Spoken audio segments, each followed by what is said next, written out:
Hello, ladies and gentlemen. Good day and welcome to the show. Listen, I'm glad to have you guys here on this 29th, Wednesday, the 29th of April, 2020. We got a huge problem. I'm going to get right into it. I'm going to talk about it. The people that are out of work in America right now, they're saying that 26 million, but the new numbers haven't come up yet. It's probably going to be more like about 30 million have applied for unemployment insurance and so on. But that's not showing the real numbers of the actual people who have lost their work right now.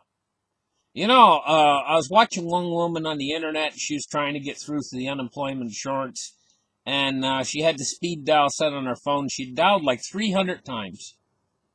Couldn't get through, and this is the way it is. They're not recording.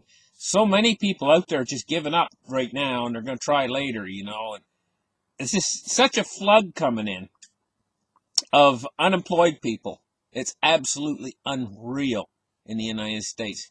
And, if you were to count them all, I imagine it's probably somewhere in the vicinity of 50 million people quite as recently found themselves out of a job. Now, the side spin from all of this is their rent and their mortgage payments. What they've done is basically they've got a lot of them have got the $1,200 check from the government, and it's not like their old wage that they used to get. They were able to pay their mortgage and pay for their food and everything from their old wage. But this $1,200 check, it's mostly just enough to cover their food, and maybe a few other little things, and they've been skipping on the rent. So they've been 1 month now skipping on the rent. Well, the landlords, some of them, because it's just 1 month, it's just letting it go, because there's so many of them skipping on the rent. They're not paying the rent to the landlords.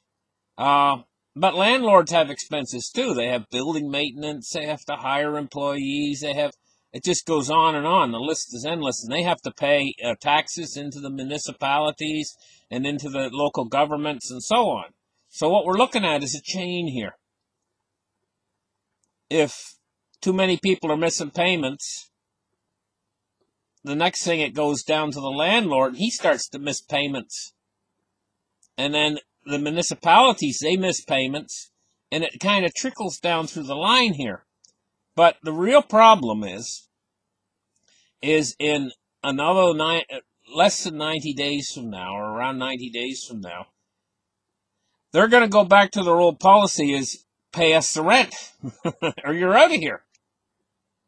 This is only going to last for about the next 90 days. And the same way with mortgage payments and to everything, These companies that expect their mortgage to be paid and expect their rent to be paid, they're only going to wait. The clock is ticking down to when they're going to want it. But these people that haven't paid, they're getting behind. They're behind. They're already behind 1 month. They haven't paid. They don't have the money and no sign of a job coming in their future, And so what we're looking at is a bottleneck here that's going to come in about 2 or 3 months from now, when quite literally millions and millions of people are way behind on their payments. They still don't have a job. And the government support checks have long since run out. And they're going to be getting eviction notices. Now, we're not just talking about a few eviction notices here and there. We're talking about quite literally, we could be talking millions of eviction notices. And then those eviction notices, I think they take like 30 days or maybe 2 weeks. I'm just not exactly sure. But then when those eviction notices expires, all of their furniture and everything's out on the curb. But we're not just talking about 1 or 2 people here. We're talking about millions. Millions of people are going to be affected by this. And because it's such a massive problem, it is a countdown. The countdown is underway to when this problem is really going to manifest itself. It hasn't manifested itself yet because of all those government checks they sent out, $1,200 government checks, and also everybody's doing it. There's just millions of people doing it. They're not paying their rent. and it's being let go for a little while. So it's kind of like a little reprieve on this situation, but the clock is ticking down to the deadline. And I wanted to talk about that because it's a problem, and I don't see any real way out other than guaranteed income support from the government. Otherwise, the problem is going to just get completely out of hand at a certain point a few months from now. That's the only way out I see, is guaranteed income for all. I mean, and they'll have to rush these programs in because of the masses of people that just can't be put. You just can't put like 5 million people out on the street. How is the system going to handle that? Suddenly, 5 million more homeless, 5 million homeless people. And these people are not used to being homeless. You know, they've always had a bed to sleep in, you know. That ain't going to fly. I don't know how they're going to get around it, but that ain't going to fly. Anyway, let's talk about the markets. Let's get the charts open right here and take a look at what's going on. America's super rich see their wealth rise by $282 billion in 3 weeks of the pandemic. Well, that sounds really fair. These guys really deserve all this money. I mean, when these other people are worried that they're going to be put out on the street, why do these characters deserve all that money? That's what I want to know, you know? $282 billion in 3 weeks of the pandemic they've got, these rich people. Oh, you see where all the money's going, all the money that the government's... They're not getting it into the hands of the people, they're getting it into the hands of the rich. Totally unfair, by my estimation. Let's take a look at the silver price today. We're looking at, it's up a penny. That's no big deal. 15.16. At least it's not going down, though, you know. 15.16 for silver. Let's take a look at gold. 17.02, and it is down $8.90. But at least it's above $1,700. Let's take a look at cryptocurrency. Cryptocurrency's been doing rather well, but the Bitcoin halving is occurring, and it's having an effect now on the price of cryptocurrencies, by my estimation. We're looking at a Bitcoin dominance of 64.3%, $240 billion for the industry. Now, just yesterday or the day before, I was saying like $222 billion. Now it's $240. You see how it's going up? And the price, too, is going up. 84.46. It's not in the 7,000s anymore. You know, just a few months ago, it was a lot cheaper. It was like, I think what did it touch? 4,700 or something? It was a lot cheaper than it is now. 84.46. Ethereum's at 212. XRP 22 cents. XRP has just taken a big rise in price, 7.72%. Bitcoin Cash 255, Bitcoin SV 209, and Litecoin at $48.55. And Litecoin is just starting to really pop. It looks like it's just popping in price right now. It's up 8.18%, which is pretty darn good. Let's take a look at the Dow today. The Dow is 24,708. It's up 606 points.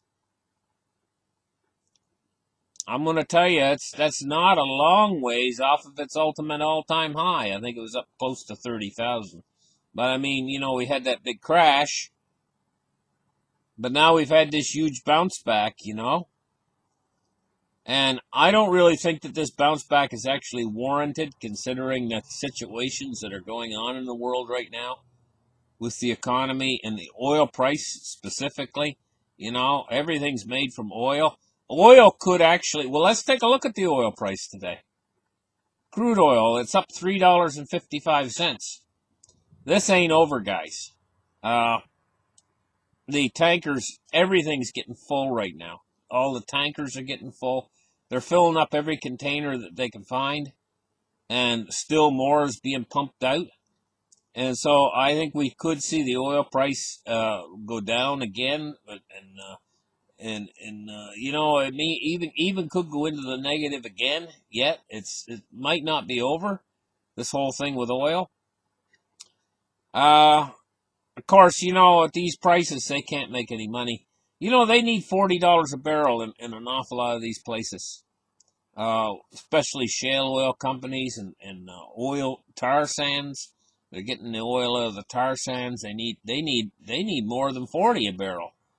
In other words, to break even. And at $15.89, I don't even think the Saudis can make any money at these prices. And they got the cheapest. They can pump the oil out of the ground cheaper than anybody on earth. The Saudis can. The oil practically flows out of the ground without even pumping it. And I don't even think they can match these prices and actually make money. So even they're losing money with the cheapest oil on earth, you know. But all the shale oil production around the world costs a lot more than $15 a barrel to produce it. So they're all losing money, and they're hanging on just like these people I was telling you about who are the renters out there. They've got a little bit of a leeway here. I think they've offered them like 90 days where they don't have to pay their rent, and then, but there's going to come a point where they're going to hit the end of the line, so to speak, and then they're going to have to pay all that back rent. What, 3 months of back rent? And they got no jobs still. So it's going to come down to a choice. Do I pay for my apartment, or do I eat? I think most of them will choose to eat. And you know, once they get the green light to evict these people, they're going to. They'll file eviction orders. Of course, then that takes a little bit of time for that to play out too. But the ultimate end of this whole situation is the government's. I can't see anything else except the government's going to have to step in, because it's millions of people, and the system just can't cope with all of that. Anyway, let's take a look at U.S. Treasuries. It says Dr. Anthony Fauci says from data from Remsdevr shows quite good news. Okay, maybe I'll look that up once I'm done the show here and find out what Remsdevr is. I don't really know exactly what it is, you know. I think it's some sort of medication they're using to treat. Anyway, take a look at these bond yields here. And we're looking at falling yields all the way out from the U.S. 6-month out to the 30-year. 1.2% on the 30-year today and 0.60 on the U.S. 10-year.